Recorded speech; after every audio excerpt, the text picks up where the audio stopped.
Ma'am Jackie, andyan na po yung mga bisita niyo. Asan na? Ay! Sa wakas naman, dumating ka na.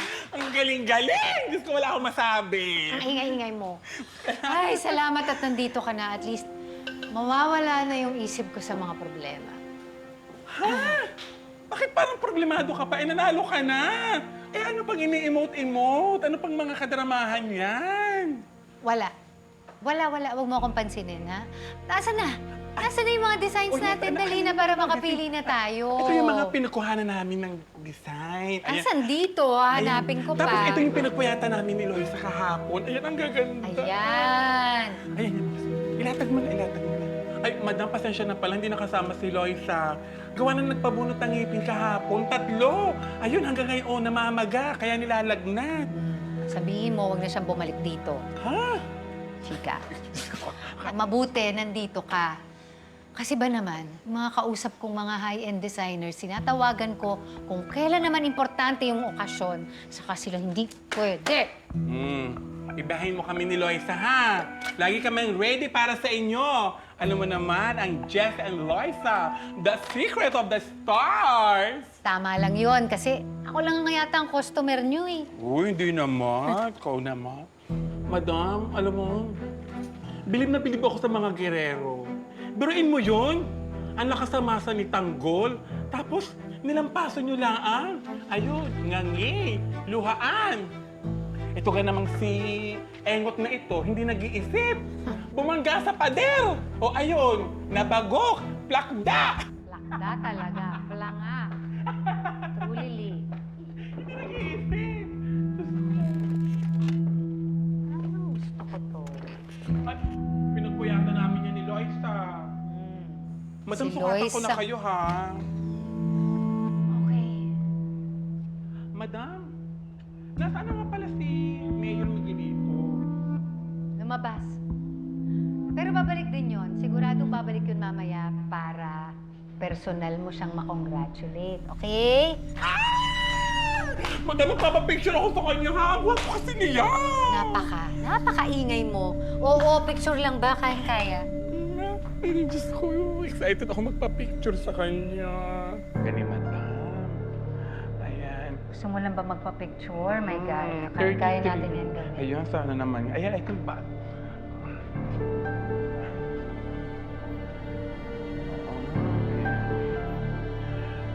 35. Oh, sorry. Oh, diba? Si Fatima, kumusta na yung buruang yun, ha? Si pa ba yung pamilya niya? Wala na akong balita doon eh. Yung huli kong balita doon, yung sumampas sa meeting de avance ni Tanggol. Yun na yung huling balita ko sa kanya. Nagtatago ata. Kasi ba naman, tatanga-tanga siya. Kasama na nga niya yung mga panalo, pumunta pa siya sa mga talunan. O, di ba siya nga? Kaya nga, walang kaduda-duda, hindi nag-iisip. Tapos ka na ba? Ay, oh. Kunin ko kaya yung mga alahas ko. Para alam natin kung anong gagamitin natin. Makapili ka, ha? Kayamanin na naman yan. Maiingit ka. Kaya nga, Diyos ko, for sure, kumikislap-kislap yan. Hintayin mo ako, ha? Oo Bawasan naman. mo yung waste ko, kakain ko lang.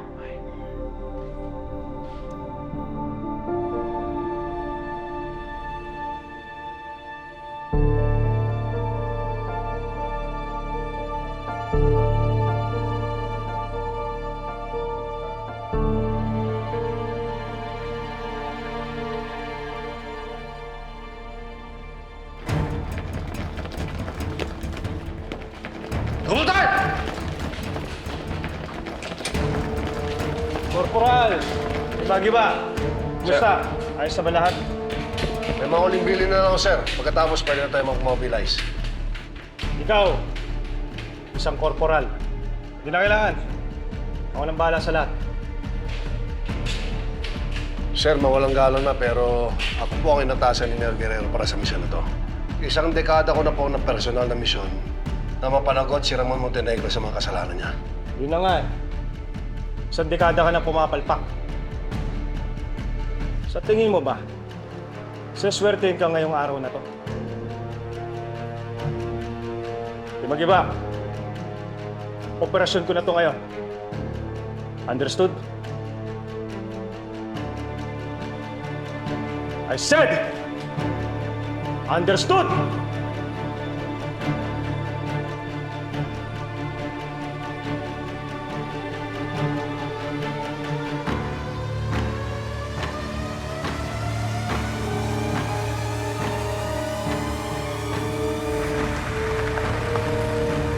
Huwag mong kalimutan ang bili ng mama mo. I got you, kuya. Sabi nga ni Ma, papatok sa madla ito. I'm gonna get this sympathy today.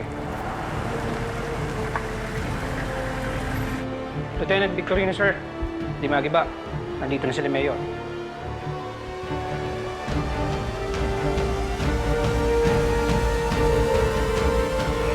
Ebidensya to, kuya. Ebidensya ng katapangan ko bilang mayor. Ipapakita ko sa mga tao kung gaano tayo kalupit sa mga kalaban natin. The Montenegros are through, kuya. Tanggol's days are over.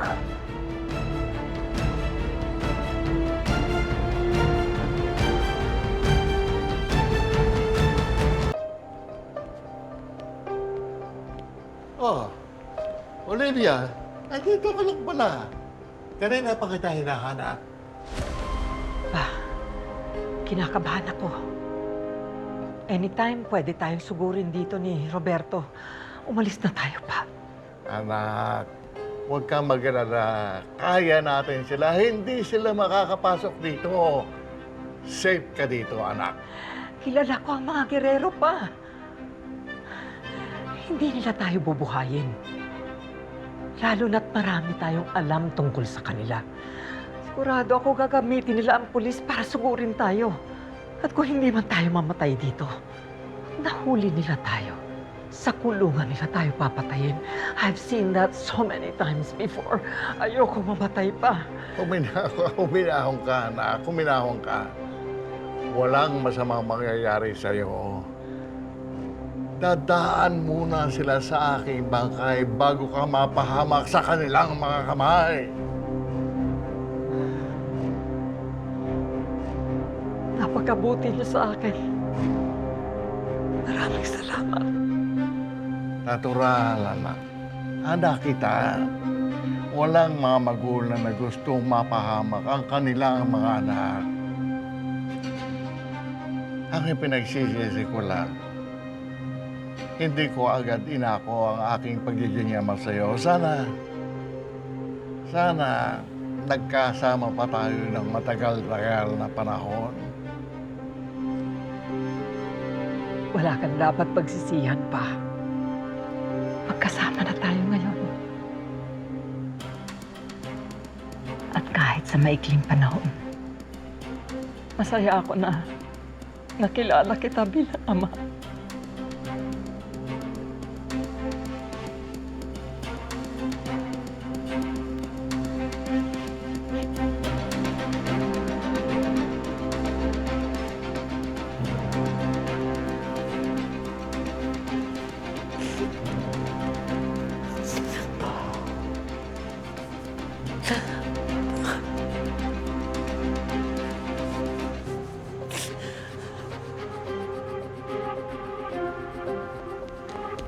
Ninong, nandito na sa labas ang election lawyer.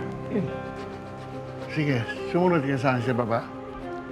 Olivia, kailangan nating pag-usapan ang ating magiging electoral protest, okay? Yes, pa. Let's go.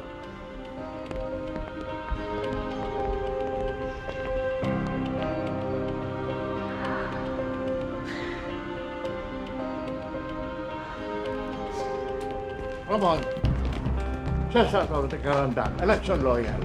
Siya ang ating magiging abogado sa ating protesta sa resulta ng eleksyon. Please sit down. Para saan pa, Papa? Magpoprotesta tayo! Magpaparecount! Aba, hindi katanggap-tanggap yung resulta ng eleksyon! Tama si Lolo. Kinakailangan natin malaman ang tunay na resulta ng eleksyon.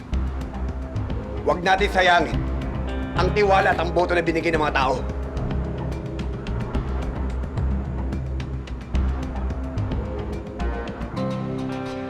Mayor, gusto ko lang ipaalala sa inyo na handa na yung sasakyang gagamitin natin. Good. Kailangan na natin umalis dito. Para makasunod na rin ako sa mama. Mayora, paano si Marites? Anong gagawin natin sa kanya? Tutuluyan natin siya. Yan ang magiging parting gift ko. Para kay Ramon at kay Tanggol.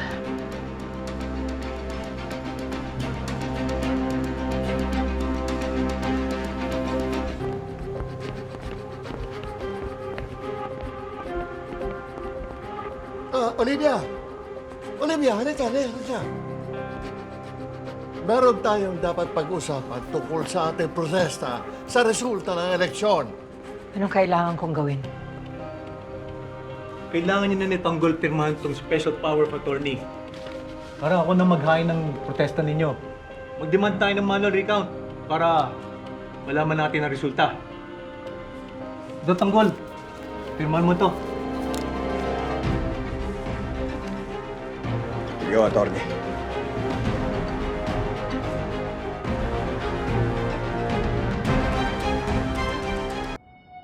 Let's go.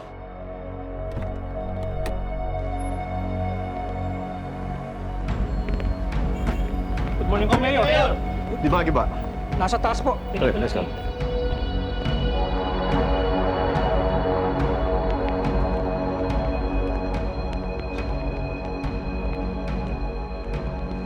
Mayor, Congressman, Lieutenant Hector Victorino po. Ako pong mamumuno sa operasyon natin today, Mayor. Yung mga tao po natin nasa baba na para sa pagsugod natin. Ikaw ang mamumuno ng operasyon, pero na-assign ko itong operasyon ito kay Dimagi pa. Opo, Mayor. Pero ako po kasi ang OIC ng istasyong ito. Naiintindihan ko dahil siyempre bata ka pa at excited ka makahandle ng ganito malaking operasyon. Pero si Dimagi pa, kilala niya ang target subject natin, si Ramon at si Tanggol. Alam niya ang bawat kilos ng dalawang ito. Kaya siya ang nararapat na mag-lead ng operasyon. Pero Mayor kasi, meron tayong Alam mo, Lieutenant Victorino, marami pa ng pagkakataon, bata ka pa naman.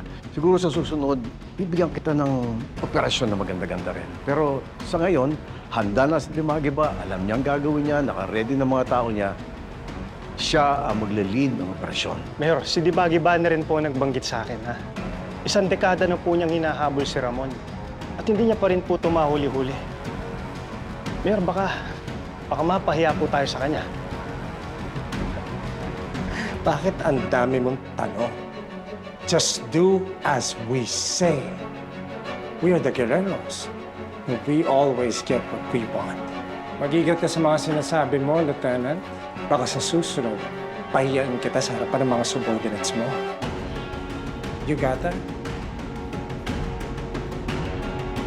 Yes, sir. Very good. Mayor, Congressman, nakahanda ng warrant para pagsugod natin sa mga Montenegro. Pinapangako ko, dito na magtatapos ang kawalangan ng pamilyang yun. Mayor, maraming salamat ulit sa tiwala.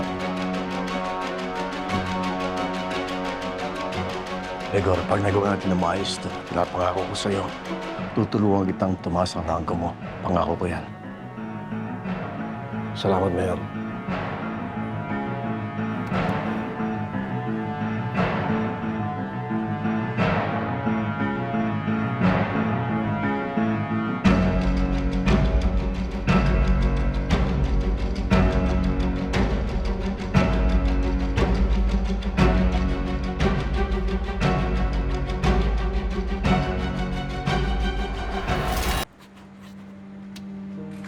Thank you.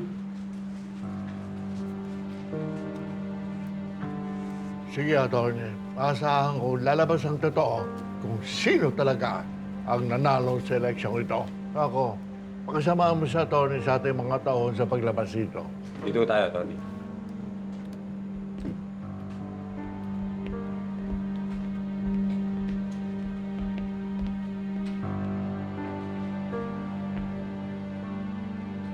Papa, nasaan si nanay? Gawin ko pa siya hindi nakikita. Nanganapin ng mula dito.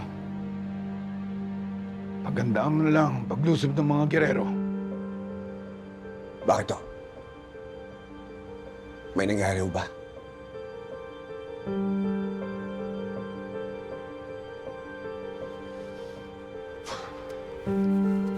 To, basahin mo.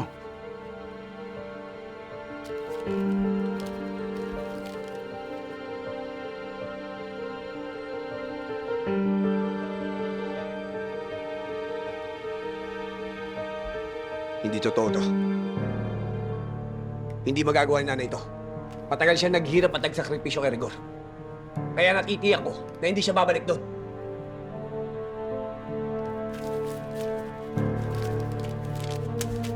Palagay ko may nangyayari dito. Well, she did. Iniwan tayo nanay mo. Maniwala kayo sa akin, Papa.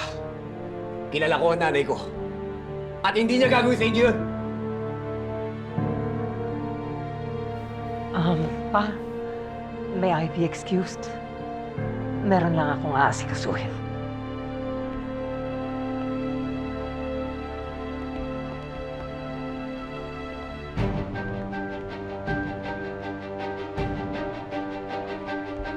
May kutob ako. May nangyayari sa bahay na ito na hindi tama.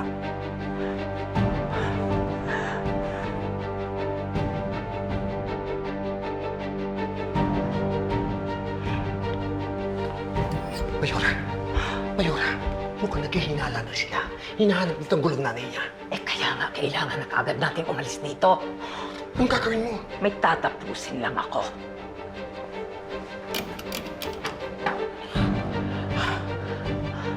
Kailangan pagbayarin itong hayop na to ang ginawa niya sa mama. Mayora, delikado. Baka abutan tayo ng Ramon dito. Hindi ako aalis dito hanggat hindi namamatay ito. At huwag kang mag-alala. Susunod na rin naman kaagad si Ramon at si Tanggol dahil susugod na dito ang mga gerero. Babayaan natin magpatayan sila na.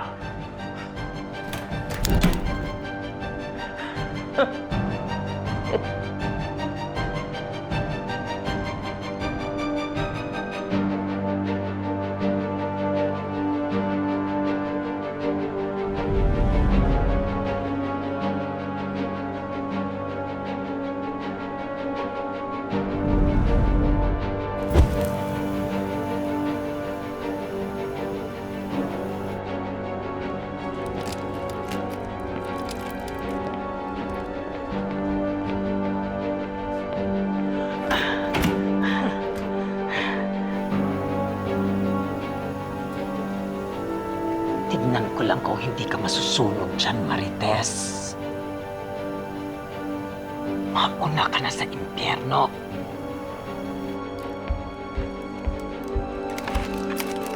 Anong ginagawa niyo?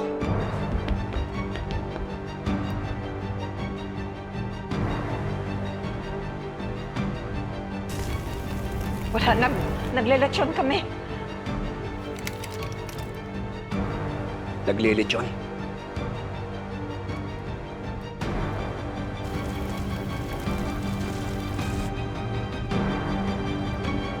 Sige, buksan niyo yan. Buksan niyo!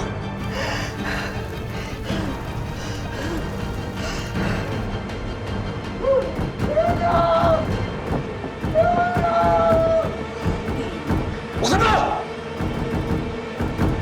Buksan mo!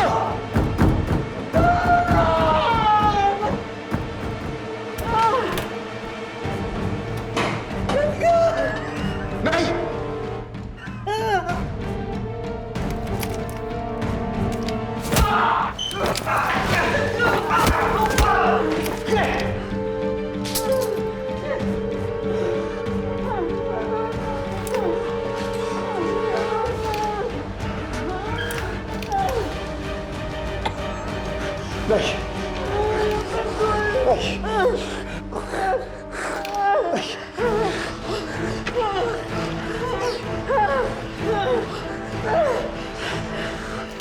Lahip kayo. Papatayin niyo nanay ko. Ha? Ha? Papatayin yung nanay